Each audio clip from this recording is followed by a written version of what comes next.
क्या वाकई स्मृति ईरानी का पॉलिटिकल करियर खत्म हो गया है? क्योंकि कई सालों बाद स्मृति ईरानी टीवी पर वापसी कर रही हैं, क्योंकि सास भी कभी बहू थी शो का दूसरा सीक्वल होगा।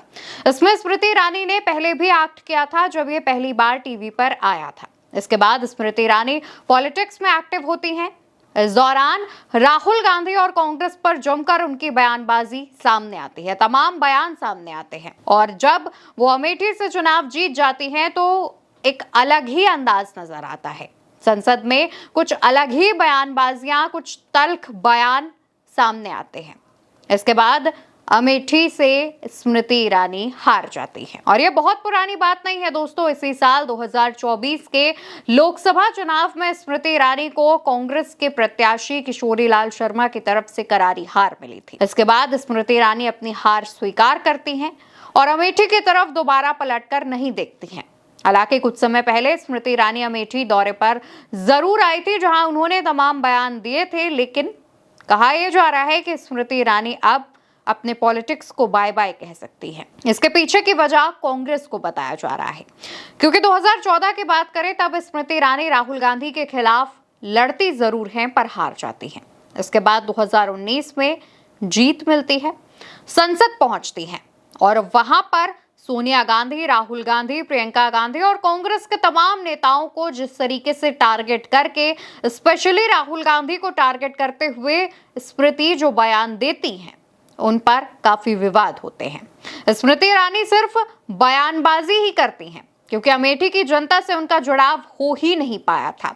अमेठी की जनता आज भी कहती है कि स्मृति ईरानी को हमने दीदी कहा था, लेकिन उसके बावजूद दीदी कभी हमारे दुख सुख में खड़ी नहीं हुई। अमेठी की जनता की निराशा और दुख इतना ज्यादा था स्मृति से कि आखिरकार उन्होंने अपने फैसले को पलटा और कांग्रेस के पक्ष में दोबारा मतदान किया। इस बार सरकार कांग्रेस की बनी, मतलब जो सांसद बने हैं वो किशोरीलाल शर्मा, जो कि कांग्रेस से हैं। इसके बाद स्मृति ईरानी का बहुत ज्यादा जिक्र ना ही भाजपा में होता है, ना ही भाजपा में स्मृति ईरानी दखल देती हुई नजर आती हैं, ना ही उनकी प्रेस कॉन्फ्रेंस, बयानबाजियां।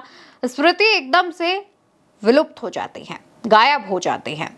स्मृति ईरानी 2014 में भी इलेक्शन हारी थी, लेकिन उसके बावजूद उन्हें कैबिनेट मिनिस्टर बनाया गया था। पर 2024 में इसकी अटकलें लगाई जा रही थी, पर ऐसा कुछ नहीं हुआ। उल्टा भाजपा आलाकमान ने स्मृति ईरानी से दूरी बना ली।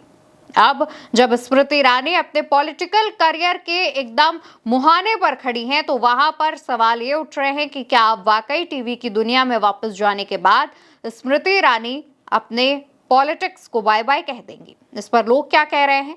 स्मृति ईरानी के टीवी पर वापसी करने पर लोगों के क्या रिएक्शन है, वो भी जान लेते हैं। सबसे पहला जो पोस्ट सामने आया है दोस्तों, वो विंग कमांडर अनुमा आचार्य का है। लिखती हैं, और हम ये सोच रहे हैं कि जब स्मृति ईरानी सूचना एवं प्रसारण मंत्री थी, तब जिन चैनल वालों और फिल्मी हस्तियों से उन्होंने बदतमीजी की थी, क्या आज उन्हीं के सामने हाथ फैलाकर रोल मांगे जा रहे हैं?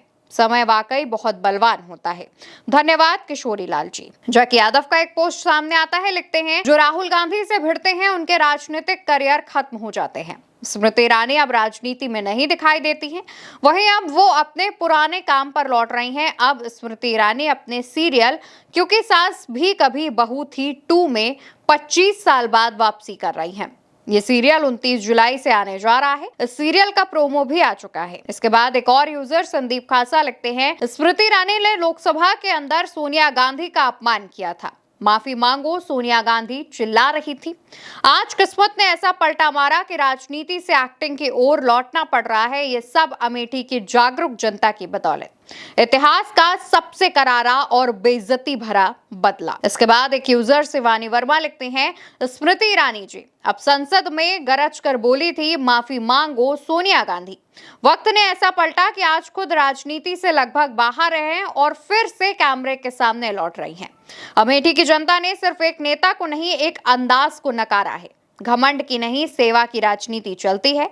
राजनीति में कब कौन कहां पहुंच जाए ये जनता तय करती है, टीवी नहीं। इसके बाद एक और यूजर हैं, अविनाश कदबे नाम से लिखते हैं, स्मृति ईरानी ने संसद में श्रीमती सोनिया गांधी का अपमान किया जबकि उन्होंने कुछ भी नहीं कहा। उस दिन स्मृति ईरानी का एक्टिंग देखकर बॉलीवुड ने उन्हें धारावाहिकों में वापस लेने का फैसला किया।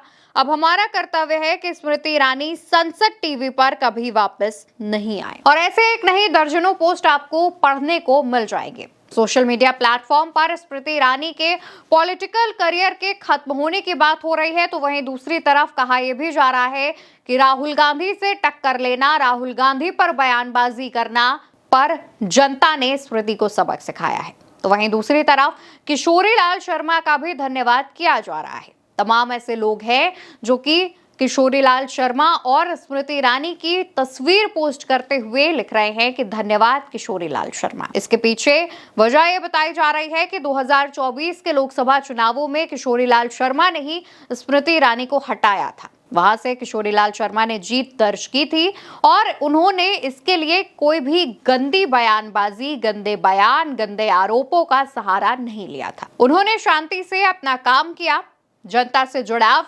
बनाया, जनता का कनेक्शन बनाया और धरातल पर, जमीन पर जनता के बीच नजर आए, जिसका फायदा जो हुआ वो नतीजों में सबने देखा।